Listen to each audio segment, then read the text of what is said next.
You are under attack. An accusation is made, a judgment passed, your character questioned. Your instinct, conditioned by social programming, screams at you to defend yourself, to explain, to clarify, to justify. This instinct is a trap. It is a mechanism of submission. The moment you begin to defend yourself, you have already lost.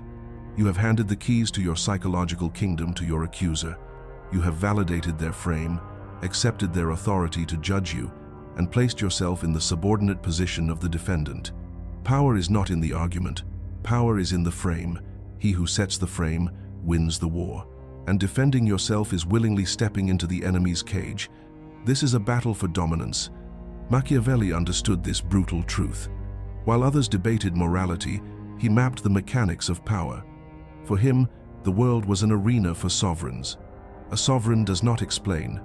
A sovereign declares, "The need to justify is the brand of the servant." When you are accused, you are not being invited to a debate. You are being tested. Your accuser is probing your strength, asserting a reality in which they are the judge and you are the judged. By defending yourself, you accept this reality. You become a participant in your own subordination. You are signaling that their opinion holds weight, that their judgment has the power to define you. This is a catastrophic strategic error. It drains your energy and reduces you to a reactive state. The strong do not win arguments. They render arguments irrelevant. Consider the predator in the wild. When challenged, it does not debate its right to be there. It displays overwhelming strength or total indifference. Both are statements of absolute sovereignty.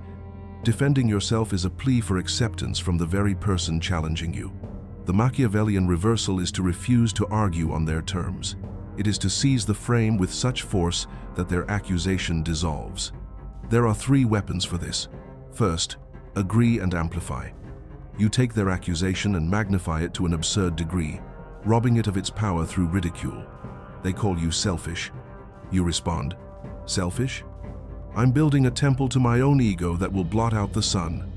You have not defended, you have transcended. Second, strategic silence. You meet their attack with a calm, unwavering gaze and say nothing. This unnerves the accuser. They expect a reaction.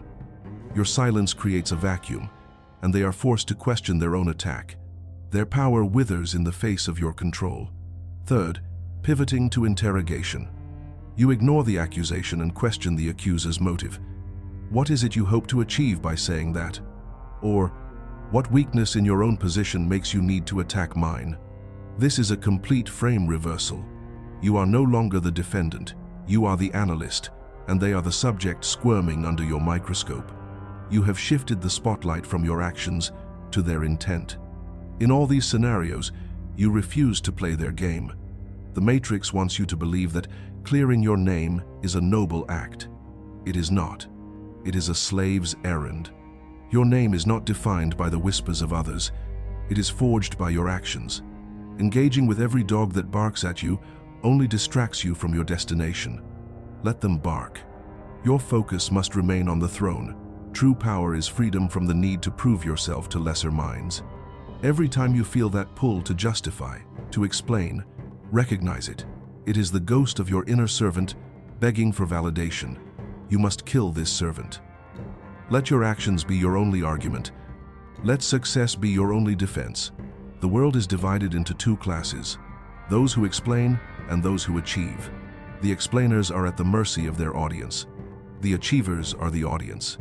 They define reality. The accusation against you is a test of which class you belong to.